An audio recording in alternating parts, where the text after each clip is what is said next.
Todavía me temblaban las manos por las 14 horas de parto cuando mi esposo bajó la mirada hacia nuestro hijo recién nacido y, con la voz más fría que jamás le había escuchado, pronunció aquellas palabras. Hazle una prueba de ADN. Este niño no puede ser mío. La habitación se sumió en un silencio sepulcral. Apenas podía despegar la cabeza de la almohada del hospital, pero recuerdo haber apretado a mi bebé contra mi pecho con desesperación, mientras la enfermera se quedaba petrificada junto al monitor y mi madre, de pie junto a la ventana, parecía como si alguien le hubiera sacado todo el aire de los pulmones de un solo golpe. 5 días después, el médico entraría a mi cuarto, miraría a mi esposo a los ojos y palidecería por completo. Cierre la puerta con llave, susurraría el doctor. Llamen a la policía, ahora mismo. Emilia Cárdenas siempre había creído que la humillación llegaba haciendo ruido. Con gritos, con cristales rotos, con palabras crueles lanzadas como cuchillos al otro lado de una habitación. Nunca imaginó que la humillación más profunda de su vida entraría de puntillas, en silencio, bajo las luces blancas y zumbantes de un hospital, mientras la nieve caía suavemente contra las ventanas de la Clínica San Antonio, en el corazón helado de Toluca. El cuarto todavía olía a alcohol clínico y a cobijas recién lavadas. Las máquinas parpadeaban con un ritmo lento, como un corazón cansado. A Emilia le dolía el cuerpo de formas que no sabía que un cuerpo humano pudiera soportar. Cada vez que jalaba aire, sentía el tirón en los músculos desgarrados por el milagro de dar a luz. Y, sin embargo, todo ese tormento físico no era nada comparado con la expresión en el rostro de Daniel mientras miraba al niño. No era confusión. No era sorpresa. Era asco. Su niño apenas llevaba 3 minutos en este mundo.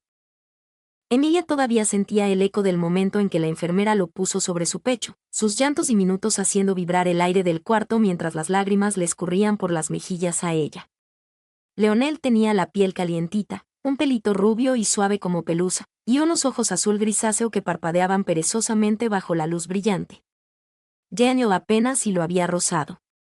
Y entonces, vino la sentencia que lo hizo pedazos todo. Asterisco, hazle una prueba de ADN. Este niño no puede ser mío, asterisco. Al principio, Emilia pensó de todo corazón que había escuchado mal. Tenía la mente nublada por el cansancio extremo y la anestesia. Se le quedó viendo con la mirada vacía, esperando una sonrisa, una broma pesada que nunca llegó. Daniel, susurró, sin fuerzas. Pero él dio un paso atrás, alejándose de la cama, como si la criatura le diera repulsión. No hagas eso, dijo él, con una voz plana, muerta. No te hagas la que no sabe de qué estoy hablando. La enfermera, muerta de incomodidad, acomodó la cobijita del bebé y miró hacia la puerta, deseando con toda su alma poder evaporarse. Elena, la madre de Emilia, estaba congelada junto al sillón, con la bolsa todavía colgada del hombro después de haber corrido al hospital en medio de la tormenta invernal. ¿Qué diablos te pasa?, estalló finalmente doña Elena. Daniel la ignoró. Sus ojos seguían clavados en Leonel. Ese niño no se parece en nada a mí. Emilia sintió que el estómago se le iba al piso. No por la acusación en sí, sino por la calma absoluta con la que lo estaba diciendo. La gente tranquila es peligrosa. La gente tranquila ya tiene una decisión tomada. Daniel, volvió a susurrar ella, con las lágrimas quemándole los ojos hinchados. Yo nunca te he engañado. Él soltó una risita amarga, pequeña. Las mujeres siempre dicen eso. Esas palabras dolieron más de lo que ella esperaba. No porque fueran dichas a gritos, sino porque sonaban ensayadas. Como un guión que él había memorizado mucho antes de cruzar la puerta de ese hospital. Esa noche, cuando ya todos se habían ido, Emilia se quedó despierta en la penumbra, escuchando la respiración de Leonel en el bambineto junto a su cama. Afuera seguía nevando, cubriendo el estacionamiento con un manto de luz plateada. Daniel nunca subió a verla. Una enfermera le confesó horas más tarde que lo había visto sentado solo, dentro de su coche, durante casi 2 horas. La mañana siguiente solo empeoró las cosas. Daniel se negó a firmar los papeles del acta de nacimiento. Apenas si miraba a Leonel. Cada plática se sentía cortante, tensa, envenenada por algo que Emilia no lograba descifrar. Y debajo de la humillación, debajo del miedo, otro sentimiento empezó a echar raíces en su pecho, la confusión. Porque la actitud de Daniel no parecía un arranque de celos. Parecía un plan. Llevaban 6 años casados. Emilia conocía sus mañas. Sabía cómo se tronaba los nudillos cuando estaba nervioso. Cómo desviaba la mirada cuando peleaban. Cómo se le afilaba la voz cada vez que decía una mentira. Pero ahora, ni siquiera parpadeaba. En el segundo día después del parto, Emilia lo cachó discutiendo en voz baja con alguien en el pasillo. A través de la puerta entreabierta no pudo escuchar cada palabra, pero escuchó lo suficiente. «Aquí no», siseó Daniel. Un hombre le respondió, también en un susurro, «Dijiste que esto ya estaba arreglado». Emilia frunció el ceño, adolorida en su cama, pero para cuando logró asomarse al pasillo, el extraño ya no estaba. «¿Quién era?», preguntó ella. Daniel ni siquiera levantó la vista de su celular. «Cosas del trabajo. La gente sigue trabajando aunque tú estés acostada en una cama». La crueldad en su voz la dejó muda. Para el tercer día, la tensión adentro del cuarto ya no se podía respirar. Doña Elena ya no disimulaba el odio que le tenía a Daniel. Las enfermeras se echaban miradas de reojo cada vez que él entraba. Leonel, benditamente ignorante de todo, dormía en paz la mayor parte del tiempo. Y entonces, pasó otra cosa extraña. Una enfermera mayor, doña Patty, entró a tomarle los signos vitales a Emilia en el turno de la tarde. Se paró junto a la cama, se quedó viendo a Leonel un buen rato, y luego clavó los ojos directamente en Daniel. Algo cambió en el rostro de la mujer. No fue juicio. Fue reconocimiento. Duró apenas un segundo, y luego desapareció. «¿Estás bien, mija?», le preguntó Patty a Emilia con mucha ternura. Emilia asintió en automático, pero la enfermera no pareció creerle. Esa misma tarde, Emilia volvió a escuchar a Daniel hablando por teléfono, esta vez cerca de las máquinas de chucherías, afuera del área de maternidad. «Ya dije que yo me encargo», murmuraba él con dureza. «En cuanto ella firme los papeles de la hipoteca, terminamos». Emilia se quedó helada detrás de la esquina. ¿Papeles de la hipoteca? Habían hablado de pedir un crédito sobre la casa hacía meses, pero no se había concretado nada. O al menos, eso creía ella. De pronto, el pecho se le oprimió. Cuando Daniel se dio cuenta de que ella estaba ahí parada, se le endureció la cara. «No deberías andar caminando todavía», le reprochó. «¿Qué papeles de la hipoteca?», preguntó ella. «Por el amor de Dios», murmuró él, frotándose la frente. «¿De verdad tenemos que hacer esto ahorita? Daniel, ¿qué papeles?». Él se le quedó viendo varios segundos antes de soltar un suspiro teatral. «Quería protegerte del estrés durante el embarazo». «¿Protegerme de qué?». «La casa tiene problemas financieros». Emilia parpadeó, perdida. «¿De qué hablas?». «Estamos bien». «Estábamos bien», la corrigió él en voz baja. Esa frase se le quedó grabada toda la noche. Asterisco estábamos, no estamos. No estaremos. Estábamos. Al cuarto día, Emilia llamó a escondidas a su banco mientras Daniel bajaba por un café. La señorita en la línea sonaba dudosa. «Señora Cárdenas», dijo con mucho cuidado. «Hay un retiro del fondo de capital de su hipoteca, procesado hace 3 meses». Emilia se sentó de golpe, ignorando el dolor punzante en el vientre. «¿Qué retiro?».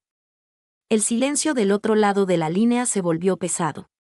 «Señora, su firma aparece en los documentos de autorización». A Emilia se le heló la sangre en las venas. Ella jamás había firmado nada. Esa noche casi no pegó el ojo. Cada recuerdo del último año empezó a reproducirse en su cabeza con un significado oscuro. Daniel encargándose de todas las cuentas. Daniel insistiendo en usar firmas electrónicas porque el embarazo la tenía muy cansada. Daniel saliendo al patio a contestar llamadas privadas. El hombre con el que se había casado de pronto se sentía como un forastero que llevaba puesta la cara de su marido. Y entonces llegó el 5.º día. La tormenta por fin había cedido. Una luz de sol pálida y fría se colaba por las persianas del hospital mientras Emilia le daba pecho a Leonel, calladita en la cama. Daniel estaba sentado en la esquina, deslizando el dedo por la pantalla de su celular, tranquilo otra vez. Demasiado tranquilo. Un toque seco en la puerta rompió el silencio. El doctor Huerta entró al cuarto cargando un expediente médico grueso. Al principio, se veía normal. Luego, sus ojos se toparon con Daniel, y toda la sangre se le escurrió de la cara. Durante un segundo aterrador, nadie se movió.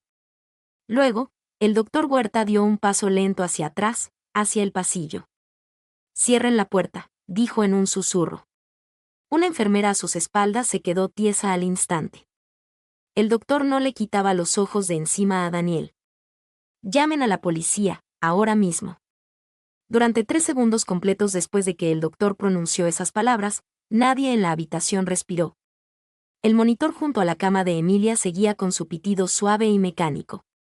Leonel se removió un poquito en sus brazos, y afuera de la ventana, el tráfico de Toluca avanzaba en paz bajo la mañana de invierno, como si el mundo no se acabara de poner de cabeza. Daniel fue el primero en hablar. «¿Qué carajos es esto?», preguntó, levantándose despacio de la silla. Pero su voz era otra. La arrogancia tranquila que Emilia había soportado por días se esfumó de golpe, reemplazada por algo más tenso, algo afilado y salvaje. El doctor Huerta dio otro paso hacia atrás. «Seguridad ya viene en camino», dijo con cautela.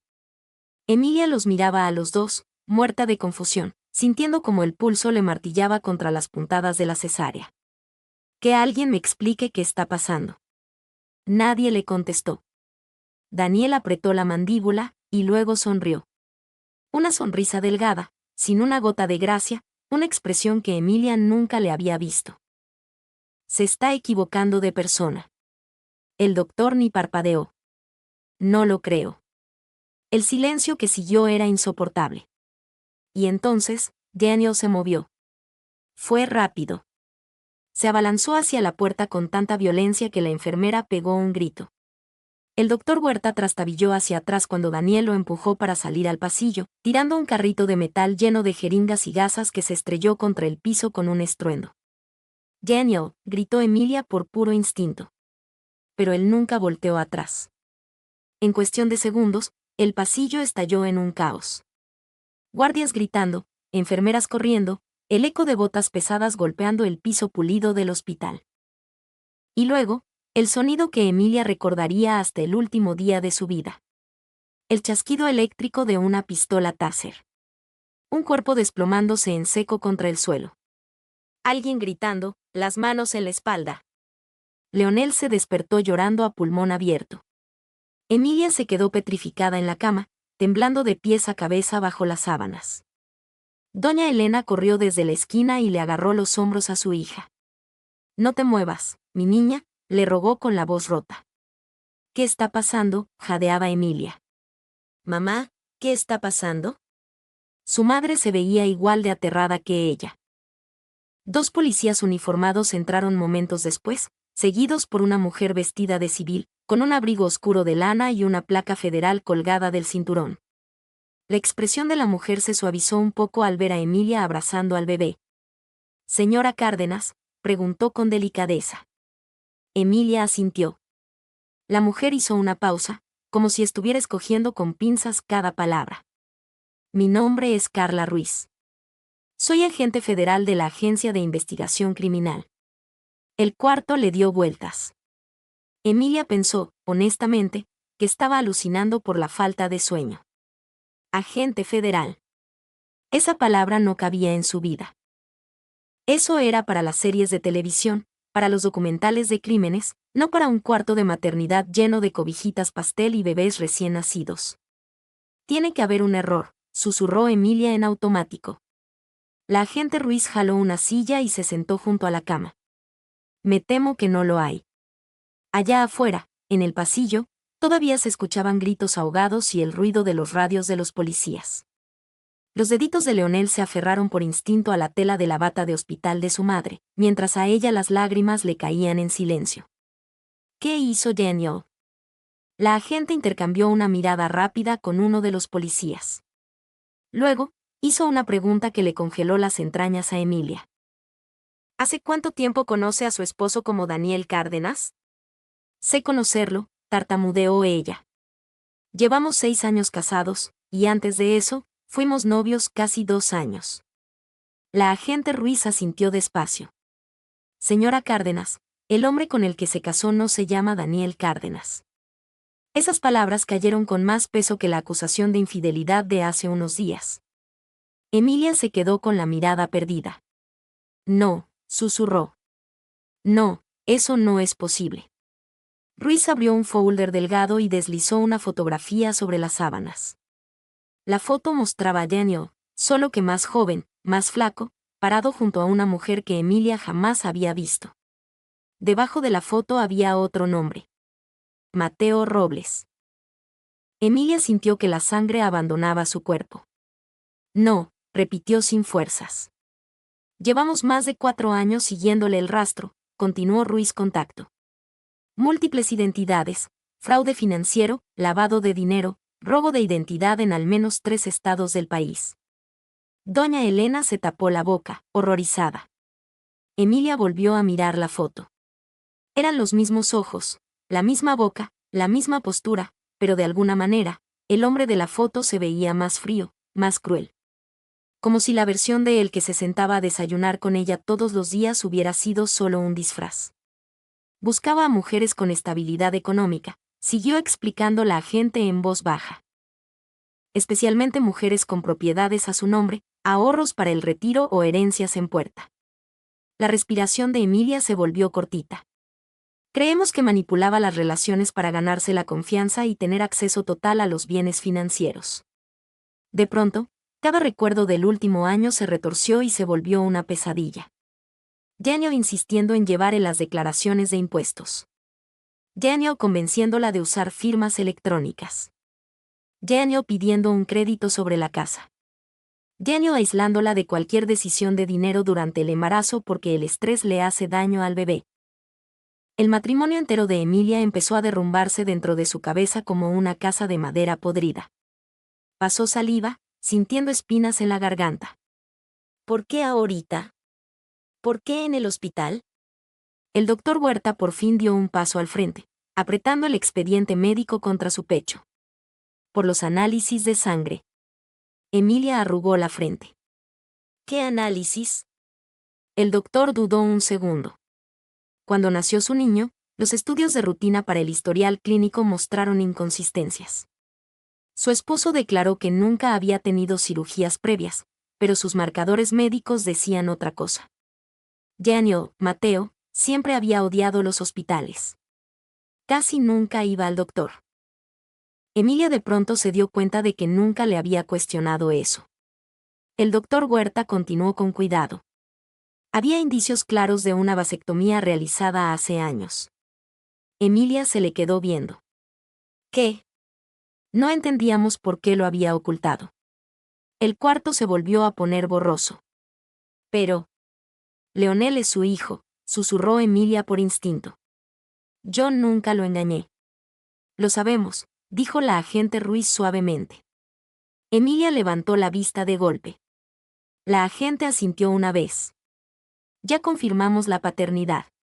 Por primera vez en 5 días, Emilia sintió que el aire le entraba a los pulmones. El alivio chocó contra ella con tanta fuerza que casi le dolió. Pero duró apenas unos segundos.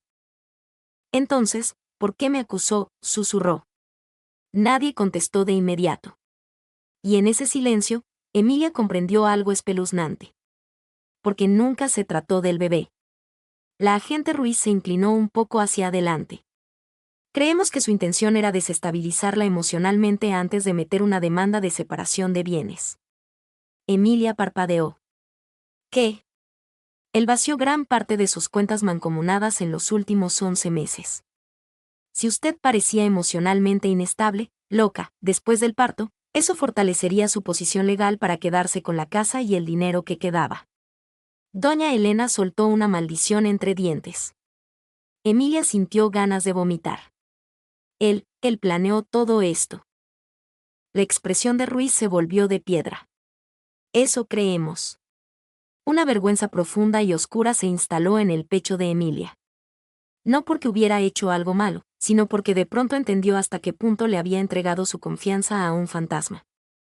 Pensó en cada cena de aniversario, en cada plática de madrugada, en cada promesa susurrada en la cama. Todo ensayado. Todo calculado. Y, sin embargo, la parte más cruel no era el dinero. Era Leonel. Porque Mateo había mirado a los ojos a su propio hijo recién nacido y lo había usado como un arma, sin temblar. Emilia bajó la mirada hacia el angelito que dormía en su pecho. La respiración de Leonel era un hilito de paz, inocente, intocable ante la pudrición que se desbordaba a su alrededor. Él sabía que el niño era suyo, susurró ella. La agente Ruiz asintió con tristeza. Sí. Emilia cerró los ojos. Algo dentro de ella se quebró en silencio. No con un estruendo, no con un drama. Solo el crujido lento e irreversible de una confianza rota, tan profunda que casi dolía en la carne. Horas más tarde, después de las declaraciones formales y el maratón de preguntas, Emilia por fin se quedó sola en la penumbra de su cuarto, mientras el agua de la nieve derretida goteaba afuera de la ventana. Doña Elena había bajado por un café. Leonel dormía en el bambineto. La televisión, colgada cerca del techo, pasaba las noticias locales sin volumen. Y de pronto, lo vio. Mateo Robles, todavía con el mismo suéter oscuro que traía en la sala de partos, esposado, escoltado por agentes federales cruzando el estacionamiento del hospital. El reportero hablaba en silencio, mientras unas letras amarillas corrían por la parte de abajo de la pantalla, letras que Emilia apenas podía procesar. Arrestan a presunto estafador en hospital de Toluca. Emilia miraba la pantalla sin parpadear. El hombre al que estaban empujando adentro de la camioneta blindada no se parecía en nada al esposo con el que creía haberse casado. Y, sin embargo, de una forma que le rompía el alma, se veía exactamente igual. Casi al final del video, Mateo levantó la cabeza brevemente hacia las cámaras. Por un segundo escalofriante, sus ojos se toparon con el lente. Fríos, vacíos, y sin una gota de miedo. Emilia de pronto se dio cuenta de algo aterrador. El arresto no era el final de su pesadilla. Era apenas el momento en que por fin descubría su verdadero nombre. Para cuando Emilia Cárdenas salió de la clínica San Antonio, la historia ya había corrido como pólvora por toda la ciudad. No la historia completa, claro. La gente ya casi nunca se espera a saber la historia completa. Para entonces, los noticieros locales habían reducido toda su vida a titulares amarillistas y videos borrosos del estacionamiento. Asterisco: agentes federales detienen a estafador en área de maternidad. Mujer descubre la doble vida de su marido tras dar a luz. Asterisco. Parecía que en cada fila del supermercado vendían su humillación al lado de los chismes de los artistas y los escándalos de los políticos. Los desconocidos la reconocían en las cafeterías, hasta en la sala de espera del pediatra de Leonel. Algunos la miraban con lástima. Otros con morbo. Unos cuantos la miraban juzgándola. Esos eran los peores. Emilia aprendió a la mala que la empatía de la gente tiene un límite, sobre todo para las mujeres a las que la sociedad tacha de demasiado confiadas. Siempre había una acusación invisible escondida debajo de la amabilidad de la gente. ¿Cómo es posible que no te dieras cuenta? La verdad era muy simple, porque el amor cambia la forma en que la gente interpreta el peligro. Sobre todo la gente que se siente sola. Sobre todo la gente que tiene esperanza. El primer mes después del arresto de Mateo casi acaba con ella. Físicamente, seguía recuperándose de la cesárea. Emocionalmente, sentía como si alguien le hubiera arrancado la piel a toda su vida y dejado los nervios expuestos al aire. Había mañanas en las que se despertaba con un ataque de pánico porque, por un segundo, se le olvidaba todo lo que había pasado. Y luego la realidad le caía encima de golpe, pesada, asfixiante. Lo de la hipoteca estaba mucho peor de lo que la fiscalía pensó al principio. Mateo había pedido préstamos sobre la casa a sus espaldas varias veces, falsificando sus firmas electrónicas. Casi el 80% de los ahorros de Emilia se había esfumado a través de cuentas fantasma que ella ni siquiera entendía. Aparecieron tarjetas de crédito a su nombre que jamás había tramitado. Los despachos de cobranza empezaron a llamarla antes de que Leonel cumpliera las 3 semanas de nacido. Y luego vino la humillación social. Las mamás de la escuela primaria Rosario Castellanos, donde Emilia llevaba 7 años dando clases a tercero de primaria, murmuraban a sus espaldas cuando tuvo que ir a entregar los papeles de su incapacidad. Una mujer, parada junto a la cafetera de la dirección, bajó la voz y murmuró: «Pobrecito bebé». Otra le contestó: «Pues sí, pero algo tuvo que haber notado la esposa». Emilia escuchó cada sílaba. En la casa, las cosas no pintaban mejor. Doña Elena intentaba ayudar, pero la angustia la había convertido en una mujer que vivía enojada. Maldecía a Mateo a diario, amenazaba con demandas que no podían pagar, y lloraba a escondidas cuando creía que Emilia no la veía. Por su parte, la madre de Mateo, doña Diana, aunque a Emilia le costaba trabajo pensar en ella con ese nombre, le dejaba mensajes de voz llenos de veneno. Avergüenzas a nuestra familia públicamente. Le arruinaste la vida. Debiste haber apoyado a tu marido. La crueldad a veces hasta sorprendía a Emilia. Incluso ahora, la gente encontraba la manera de echarle la culpa a la mujer que sangraba en la cama del hospital, en lugar de al hombre que cometía delitos federales. Pero la soledad seguía siendo la cruz más pesada. En las noches, después de darle pecho a Leonel, Emilia se quedaba sentada a oscuras en la sala, mirando por la ventana hacia la calle tranquila de ese fraccionamiento que Mateo casi le roba. El invierno crudo de Toluca se fue suavizando hasta volverse primavera. La nieve se derritió de las banquetas. Los vecinos paseaban a sus perros bajo los atardeceres anaranjados, mientras su propia vida seguía en pausa, atrapada entre el miedo y el papeleo legal. Dejó de reconocerse al espejo.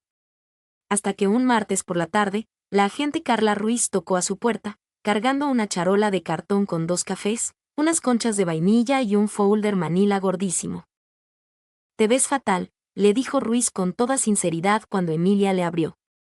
Emilia casi se ríe. «¿Tanto se me nota?» «Un poco». Ruiz entró, le echó un ojo al monitor del bebé en la barra de la cocina y le tendió el café. «Que conste», aclaró la agente, «no es crítica. Toda mamá primeriza se ve agotada. Solo que la mayoría no tiene encima una investigación federal por fraude al mismo tiempo». Emilia soltó una sonrisa cansada por primera vez en semanas. Ruiz se sentó en la mesa de la cocina y abrió el folder despacio. «Hay algo que necesito que veas». Adentro había fotografías. Mujeres. De diferentes edades, de diferentes ciudades, de diferentes mundos. Una en Monterrey, otra en Guadalajara, una en Chihuahua, y una mujer en Tijuana agarrando de la mano a una niña chiquita. A Emilia se le hizo un nudo en la panza. «¿Qué es esto?» «¿Víctimas?» Ruiz contestó quedito, «al menos las que hemos logrado identificar hasta ahora». Emilia bajó la vista otra vez. Todas las mujeres se le parecían de una forma extraña, emocional, no en el físico, sino en el alma. Caras nobles, ojos que confiaban. Mujeres que tenían pinta de pedir perdón demasiado rápido y de amar con demasiada fuerza. «¿Cuántas son?», susurró Emilia. «Todavía estamos contando». Ruiz se recargó en el respaldo de la silla. Mateo Robles construía relaciones enteras basándose en manipulación financiera. Identidades falsas, negocios fantasma, inversiones de humo, dependencia emocional prefabricada. Emilia miraba las fotos, deteniéndose en la niña chiquita. La cara de Ruiz se ensombreció un poco. «Es su hija». Emilia levantó la vista de golpe. «¿Qué?» «Tiene 14 años. Vive en Baja California con su mamá». Emilia volvió a sentir asco. También las abandonó a ellas. Ruiz asintió despacito. Cuando se acabó el dinero. La cocina de pronto se sintió más fría. Emilia volteó hacia el monitor donde Leonel dormía en su cuna allá arriba, sin saber que la vida de su padre había reventado a medio país como si fueran vidrios rotos. «Él va a seguir haciendo esto toda la vida, ¿verdad?», susurró Emilia. Ruiz no contestó luego. Y entonces, dijo algo que Emilia no se esperaba. «No si tú nos ayudas». Emilia parpadeó. «¿A qué te refieres?». Tenemos evidencia suficiente para refundirlo por fraude financiero, explicó Ruiz. Pero creemos que hay operaciones más grandes conectadas con él. Cuentas en paraísos fiscales, lavado de dinero, redes de robo de identidad. Emilia frunció el ceño, débil. Yo no sé nada de ese mundo. Pero lo conoces a él, la corrigió Ruiz con suavidad.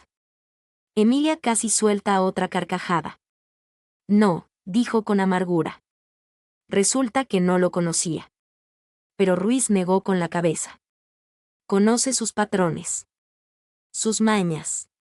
Sus rutinas. Sabes que lo ponía nervioso. Sabes cuando estaba mintiendo. Emilia se quedó callada, porque esa parte era verdad. Durante las semanas siguientes, la transformación más extraña en la vida de Emilia empezó a gestarse ahí, en el silencio de esa cocinita. Al principio, solo contestaba preguntas. Luego, empezó a recordar cosas. Cositas específicas. Mateo siempre entraba en pánico en abril, en época de declaración de impuestos. Cambiaba de celular cada 8 meses. Una vez manejó hasta Querétaro para una junta que duró solo 3 horas. Odiaba que le llegara correspondencia en papel y exigía que todos los recibos fueran electrónicos. Poco a poco, la fiscalía fue armando una línea del tiempo con sus recuerdos. Ruiz empezó a visitarla seguido, a veces por trabajo, a veces nomás llevándole tacos o pollo asado porque sospechaba que Emilia no había comido bien en todo el día. Una noche, mientras Leonel dormía recargado en su hombro, Emilia abrió una caja vieja de plástico buscando la garantía de la lavadora. En su lugar, encontró un sobre escondido debajo de unos recibos viejos de la luz. Adentro había 3 pasaportes. Distintos nombres, misma cara. Le empezaron a temblar las manos con violencia. Ese hallazgo lo cambió todo. En cuestión de días, los investigadores federales destaparon múltiples cuentas conectadas a los alias de Mateo. Salieron a la luz transacciones ocultas. Transferencias al extranjero. Empresas fantasma conectadas en 3 estados de la República. Y por primera vez desde que estaba en la sala de partos, Emilia dejó de sentirse indefensa. No estaba sana, no estaba feliz, pero tenía un propósito. Una noche de lluvia en abril, Ruiz llegó a la casa con una urgencia que no era normal. Encontramos a otra mujer, dijo en voz baja. Emilia levantó la vista de la ropita de bebé que estaba doblando. ¿Viva? Ruiz asintió. Dice que Mateo la contactó 2 meses antes de que tú dieras a luz. A Emilia se le congeló la sangre. ¿Qué? Estaba preparando otra identidad. Emilia se dejó caer en la silla. Incluso después del arresto, incluso mientras fingía ser su devoto esposo, Mateo ya estaba preparando a su siguiente presa. Algo hizo clic adentro de ella en ese instante. Ya no era duelo. Ya no era el corazón roto. Era rabia. Rabia pura y concentrada. Durante semanas, Emilia se había estado ahogando en la humillación, dudando de su propia inteligencia, repasando cada mentira que no supo ver. Pero de pronto, vio la verdad con una claridad absoluta. Mateo había sobrevivido tanto tiempo porque las mujeres se echan la culpa a sí mismas mucho más rápido de lo que el mundo culpa a los hombres como él. Esa revelación le puso el alma de hierro. A partir de ese momento, dejó de pedir perdón durante los interrogatorios. Dejó de dudar de sus instintos. Dejó de hacerse chiquita para que los demás se sintieran cómodos. Aprendió términos financieros, revisó las pruebas, se sentó en reuniones con fiscales mientras mecía a Leonel en las rodillas. Y cada detalle nuevo la hacía más fuerte. Especialmente las grabaciones. Porque, a la larga, los peritos recuperaron audios borrados de la nube de Mateo. Uno de esos audios duraba menos de 30 segundos, pero lo cambió todo. Emilia estaba sentada junto a la agente Ruiz en las oficinas de la fiscalía, con unos audífonos puestos, mientras la voz de Mateo llenaba el cuarto. Asterisco si se quiebra emocionalmente después del parto, decía él, como quien habla del clima, la casa será más fácil de quitar. Emilia cerró los ojos. Ruiz pausó la grabación con delicadeza. Durante un largo rato, ninguna de las dos dijo nada. Luego, Emilia se quitó los audífonos despacio y miró por la ventana hacia los edificios oscuros de la ciudad. Él creyó que yo me iba a quedar rota para siempre, dijo con un hilo de voz. Ruiz asintió una vez. Lo que él no entendió, continuó Emilia, es que las mujeres sobrevivimos a cosas como él todos los días. Afuera, la lluvia golpeaba el cristal, y por primera vez desde el hospital, Emilia dejó de sentirse como la víctima de su propia historia. Se sintió como la tormenta que por fin cambiaba de rumbo. Para cuando Mateo Robles entró a los juzgados federales ese mes de septiembre, el escándalo ya era mucho más grande que un simple caso local de fraude. Otros 3 estados habían abierto carpetas de investigación. 2 de sus socios habían aceptado tratos con la fiscalía. Los peritos descubrieron casi 80 millones de pesos movidos a través de consultorías falsas, fondos de retiro saqueados y empresas de papel ligadas a identidades robadas. Pero a pesar de todo, Mateo entró a la sala del tribunal con una sonrisa. Esa fue la parte que Emilia nunca pudo olvidar. No era soberbia, exactamente. Era confianza. La confianza de un hombre que se había pasado toda su vida adulta huyendo de las consecuencias. Los juzgados federales olían a madera pulida y a papel viejo. Los reporteros se amontonaban abajo, en los filtros de seguridad, mientras los abogados cruzaban los pasillos de mármol cargando portafolios a reventar y vasos de café a medio tomar. Emilia estaba sentada junto a la agente Carla Ruiz afuera de la sala 4B, apretando la pañalera de Leonel contra su regazo. Aunque Leonel estaba a salvo en casa con doña Elena, la bolsa le daba paz. Le recordaba por qué estaba ahí. ¿Estás lista?, le preguntó Ruiz en voz baja.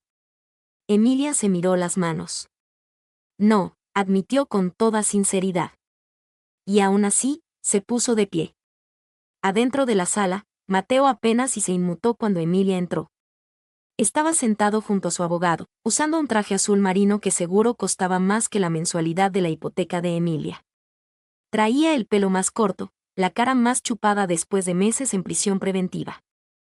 Pero sus ojos seguían siendo exactamente los mismos. Fríos, calculadores, vigilando todo.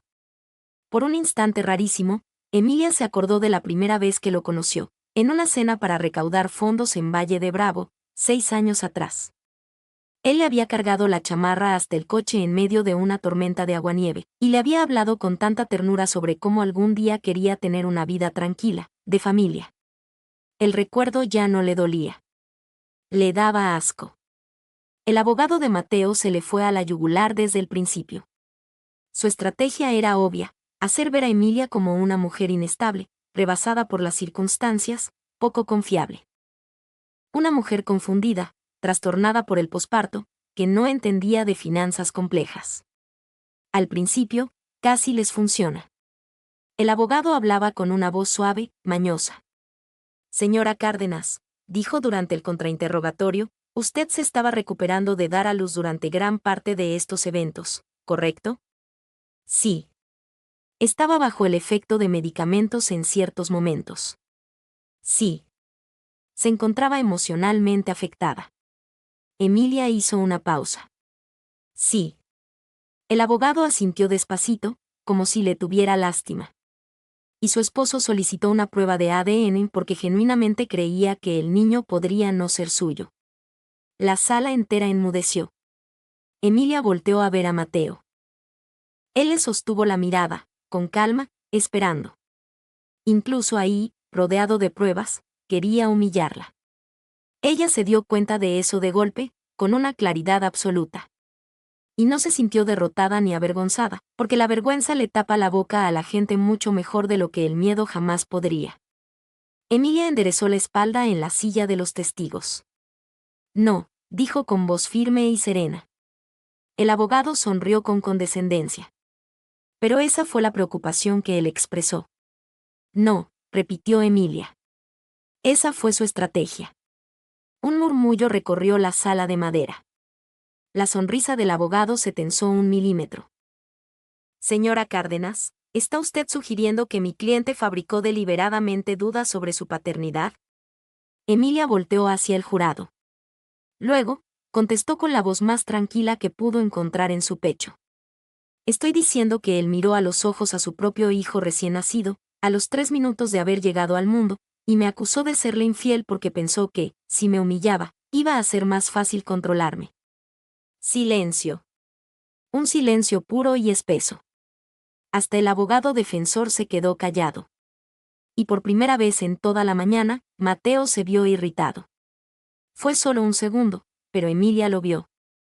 El caso de la fiscalía se volvió una aplanadora después de eso. Un testigo tras otro fue desmantelando la vida que Mateo había construido a base de mentiras. Un perito contable explicó las empresas fantasma. Un analista digital detalló las firmas falsificadas y las transferencias manipuladas. Mujeres de Nuevo León, Jalisco y Chihuahua testificaron por videollamada sobre relaciones que daban escalofríos por lo idénticas que eran a la de Emilia. El encanto. La dependencia emocional. El enredo del dinero. La traición. Una mujer lloró al describir cómo Mateo se esfumó después de vaciar el seguro de vida de su difunto esposo. Otra confesó que casi pierde la custodia de sus hijos cuando él le destrozó el historial crediticio y desapareció. Emilia no le quitaba los ojos de encima al jurado durante cada testimonio. Para el tercer día, varios de los jueces ciudadanos ya no miraban a Mateo con curiosidad. Lo miraban con asco. Y, sin embargo, el momento más demoledor llegó cuando nadie se lo esperaba. El fiscal auxiliar, Benjamín Aguilar, se paró en medio de la sala con una transcripción impresa en la mano. Su señoría, dijo. La fiscalía desea presentar evidencia de audio recuperada del archivo encriptado del acusado. Mateo por fin tuvo una reacción visible.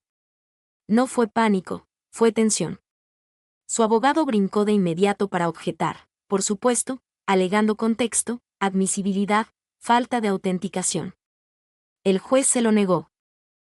Emilia sintió que el pulso se le aceleraba. El fiscal apretó un botón en la computadora de evidencias. La voz de Mateo inundó las bocinas de la sala. Clara, tranquila, venenosa. Asterisco si se quiebra emocionalmente después del parto, decía él con una frialdad brutal, la casa será más fácil de quitar. Nadie respiraba. La grabación continuó. Asterisco de todos modos, ella confía en mí a ciegas. La voz de otro hombre soltó una risita de fondo. Y luego, Mateo remató con la frase que hizo pedazos cualquier rastro de lástima que quedara en el cuarto. Asterisco las mujeres como ella siempre lo hacen. El audio se cortó, y de pronto la sala se sintió helada. Emilia no volteó a ver a Mateo de inmediato. En lugar de eso, observó al jurado. Una señora mayor en la orilla de la fila se quitó los lentes despacio y miró la mesa de la defensa con un desprecio absoluto. Un jurado más joven negó con la cabeza apenas un poco. Alguien en las bancas del público murmuró, «Dios mío». Solo entonces, Emilia giró el rostro hacia Mateo. Por primera vez desde aquel cuarto de hospital, él se veía inseguro. No arrepentido, no triste. Solo furioso de que el control se le estuviera escapando de las manos. El veredicto llegó 2 días después. Culpable de múltiples cargos de fraude, robo de identidad, manipulación financiera y lavado de dinero. Mateo no mostró casi ninguna emoción mientras leían los cargos. Pero Emilia notó ese micromovimiento en su mandíbula cada vez que la palabra culpable retumbaba en la sala, como grietas abriéndose paso en el cemento. Luego vino la sentencia. Prisión federal en el altiplano. Los años suficientes para que Leonel fuera un hombre hecho y derecho antes de que Mateo Robles volviera a pisar la calle. Afuera de los juzgados, el enjambre de reporteros tapaba las escaleras bajo los flashes de las cámaras y el viento cortante de otoño. Emilia estuvo a punto de sacarles la vuelta. Luego se acordó de la grabación. Asterisco las mujeres como ella siempre lo hacen, así que, en lugar de agachar la cabeza y huir, caminó directo hacia los micrófonos. El alboroto se cayó de golpe. Un reportero lanzó la pregunta obligada. Señora Cárdenas, ¿qué se siente ver que se hace justicia el día de hoy? Emilia lo pensó muy bien antes de contestar. Porque la venganza, ya lo había aprendido, casi nunca es ese momento de película donde todos gritan. La venganza de verdad es más callada, más profunda. No me siento victoriosa, dijo. Honestamente, me siento libre. Las cámaras no se despegaban de su cara. Emilia tomó aire. Durante mucho tiempo, me eché la culpa por haber confiado en la persona equivocada. Pero los depredadores sobreviven porque la gente decente asume que la honestidad todavía existe en el mundo. Eso no es debilidad. Le tembló un poquito la voz, pero la afianzó. La vergüenza le pertenece al que manipula la confianza, no al que la entrega de corazón. En algún lugar detrás de los reporteros, Carla Ruiz soltó una media sonrisa. Y entonces, otra voz gritó el nombre de Emilia. Doña Diana. La madre de Mateo estaba parada cerca de los escalones, arrugando un pañuelo de papel en las manos, temblando. Se veía mucho más vieja ahora, de alguna manera más chiquita que la fiera que le gritaba por teléfono. Emilia se puso tiesa por instinto. Pero doña Diana se acercó despacito, con los ojos rojos de llorar. Te debo una disculpa, susurró. Emilia no dijo nada. A Diana le tembló la boca. Yo sabía que algo andaba mal con él hace años, confesó con la voz rota. Y me hice la ciega. Esa honestidad pegó más fuerte que cualquier excusa. A Diana se le llenaron los ojos de lágrimas. Tú y ese niño se merecían algo mejor. Emilia se le quedó viendo un buen rato. Y luego, en silencio, asintió una vez con la cabeza. No fue perdón. No fue reconciliación. Fue reconocimiento. Porque sanar no significa tener que volver a abrir todas las heridas. Mientras los custodios escoltaban a Mateo hacia la camioneta de traslados, él volteó la cabeza hacia Emilia una última vez. La versión vieja de ella le habría apartado la mirada. Esta versión no. Le sostuvo la mirada con una calma absoluta mientras el viento helado barría la plaza de Toluca. Sin miedo. Sin vergüenza. Y en algún rincón oscuro detrás de todo el dolor que había causado, Mateo por fin pareció entender algo. La mujer que había intentado destruirle había sobrevivido. Ese era el único desenlace que nunca estuvo en sus planes. Un año después del juicio, Emilia Cárdenas estaba parada bajo unas luces cálidas en el gimnasio de la escuela primaria Rosario Castellanos. Los niños corrían con coronas de papel picado, riendo entre mesas plegables llenas de manzanas con chamoy y calaveritas de azúcar. Afuera, la lluvia de octubre golpeaba suavemente los vidrios. Adentro, el festival de otoño de la escuela zumbaba con ese tipo de felicidad ordinaria que Emilia, en algún momento, creyó haber perdido para siempre. Leonel iba sentado en su cadera, usando un suétercito tejido que doña Elena le había hecho a mano. El pelito rubio ya se le rizaba cerca de las orejas, y a cada rato señalaba emocionado a los niños grandes, desesperado por ir a jugar, aunque todavía estaba muy chiquito para entender de qué se trataba. Emilia le dio un beso en la sien sin pensarlo. Un año antes, había salido de esos juzgados federales vacía del alma, muerta de cansancio, y muerta de miedo por no saber cómo reconstruir una vida que había sido desmantelada, peso por peso y pedazo por pedazo. Ahora, de alguna forma inexplicable, estaba de pie otra vez. No estaba perfecta. No había sanado por arte de magia. Pero estaba de pie, de verdad. La recuperación, aprendió, no pasa de un día para otro. Llega de puntillas, a través de la rutina. Pagando la luz a tiempo. Volviendo a dormir de corrido. Riendo de la nada por una tontería.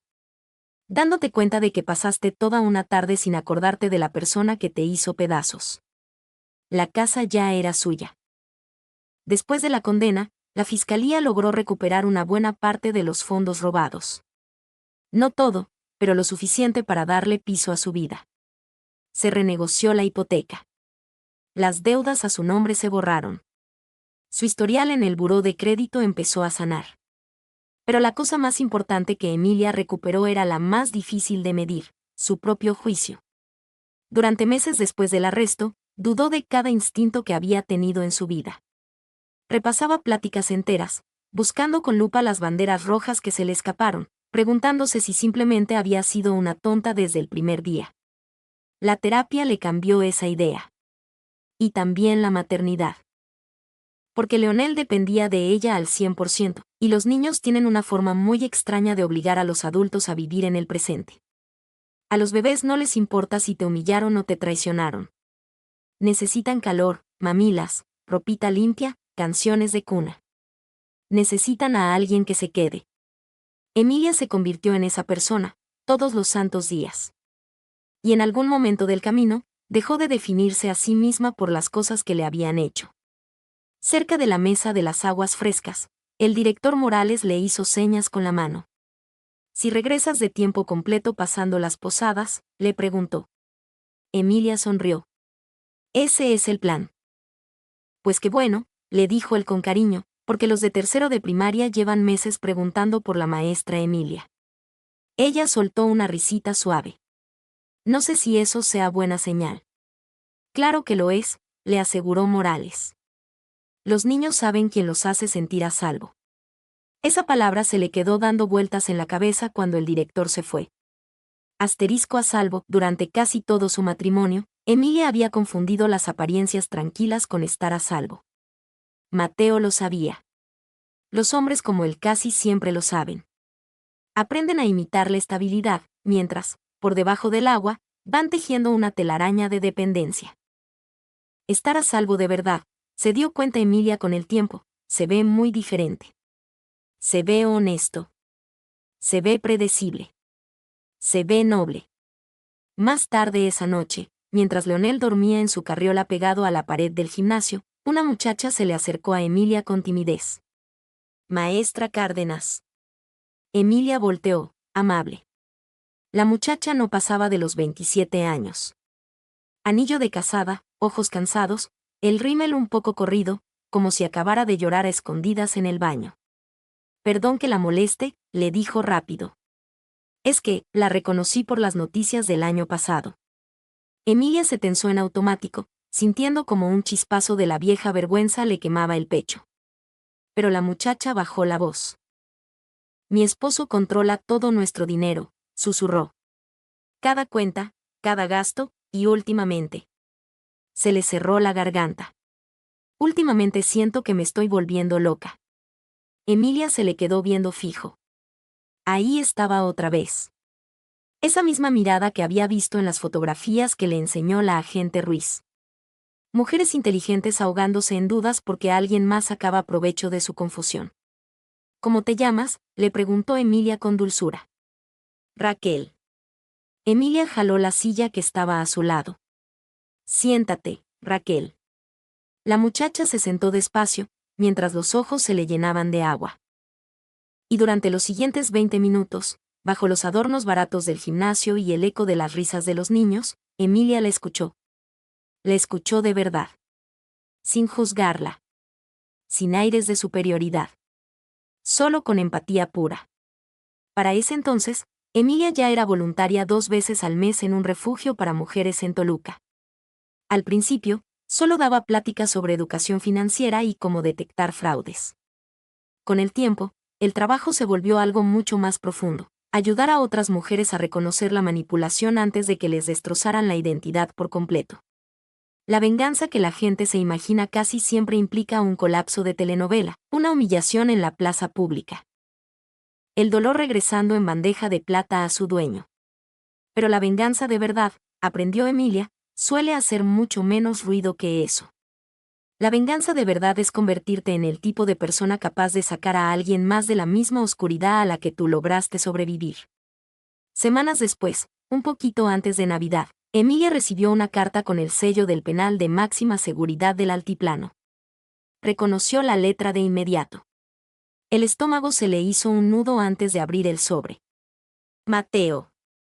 La carta era de apenas 2 hojas. No había disculpas. No había remordimiento real. Solo justificaciones disfrazadas de reflexiones, el lenguaje de un hombre que todavía intentaba manipular la forma en que los demás lo iban a recordar. Casi al final, venía la verdadera razón de la carta. Asterisco: me gustaría conocer a mi hijo algún día. Emilia se quedó mirando esa oración durante mucho tiempo. Afuera de la ventana de su cocina, la nieve de diciembre caía despacito sobre la calle del fraccionamiento. Leonel estaba sentado en su periquera, aplastando pedacitos de plátano contra la charola con una sonrisa enorme, mientras la música de las caricaturas sonaba de fondo. Por un instante peligroso, la rozó la culpa. No culpa de mujer, sino culpa de madre, el miedo a que algún día Leonel le reprochara por haberle negado a su padre. Y entonces, se acordó de la sala de partos. De la acusación. De la humillación fría y calculada. De la grabación. Asterisco: si se quiebra emocionalmente después del parto, la casa será más fácil de quitar. Emilia dobló la carta con cuidado y la volvió a meter al sobre. Hay gente que confunde el perdón con el acceso. Y no son la misma cosa. A la mañana siguiente, le mandó una respuesta cortita a través del trabajador social del penal. Asterisco: Leonel es amado, está protegido y a salvo. Eso es suficiente. Asterisco: después de echarla al buzón, se sintió extrañamente en paz. No triunfante. No enojada. Simplemente segura. Para Nochebuena, la vida ya se había acomodado en una rutina hermosamente normal. Madrugadas, dejar al niño en la guardería, juntas de maestros, el café recalentado 3 veces en el microondas antes de podérselo tomar. Doña Elena se la vivía metida en la casa, consintiendo a Leonel sin vergüenza alguna y haciéndosela fuerte para no llorar cada vez que el niño le estiraba los brazos. La agente Carla Ruiz a veces le echaba una llamada también, aunque con el tiempo sus pláticas dejaron de ser sobre juzgados y empezaron a ser sobre la vida. Una tarde de frío, comiendo pozole, Ruiz se le quedó viendo y le confesó: «Sabes, la mayoría de la gente no sale de un infierno como ese con ganas de volver a confiar en nadie». Emilia lo pensó bien. Luego bajó la mirada hacia Leonel, que estaba rayando un mantelito de papel junto a la ventana. «Yo no creo que el problema sea confiar», dijo bajito. «Yo creo que nomás tenemos que aprender quién se lo merece». Esa Nochebuena, cuando Leonel por fin cayó rendido, Emilia se quedó sola de pie junto al arbolito en la sala, viendo cómo las luces de colores parpadeaban suavemente contra las paredes de la casa que casi pierde. El silencio, ahora, era un abrazo. Ya no había miedo escondido debajo de él. Ya no había manipulación esperando detrás de las puertas cerradas. Solo paz. Pensó en la mujer que solía ser, tirada, exhausta en una cama de hospital, aferrada a su recién nacido, mientras el hombre a su lado intentaba quebrarle el espíritu antes de que siquiera pudiera ponerse en pie. Esa mujer había creído que su vida se había acabado. No tenía idea de que apenas estaba empezando. Y muy lejos de ahí, detrás de los muros de concreto y los alambres de púas, Mateo Robles pasaría años viviendo con lo único a lo que los hombres como él le tienen verdadero terror: la irrelevancia. Porque la mujer a la que intentó destruir en público había hecho algo mucho más poderoso que vengarse. Se había construido una vida hermosa sin él. Si esta historia te movió algo en el pecho, tómate un momento esta noche para pensar en esas personas que te hacen sentir a salvo, que te respetan y te dan paz en el alma. El amor de verdad nunca, jamás, debe dejarte confundida, con miedo o muerta de vergüenza. Y si alguna vez has sobrevivido a la traición, a la manipulación o a que te humillen, espero que esta historia te recuerde que sanar sí se puede. Que tu vida no se acaba ahí donde alguien más intentó hacerla pedazos. Por favor, dale me gusta, comparte y suscríbete si quieres escuchar más historias como esta, Al calor del fuego.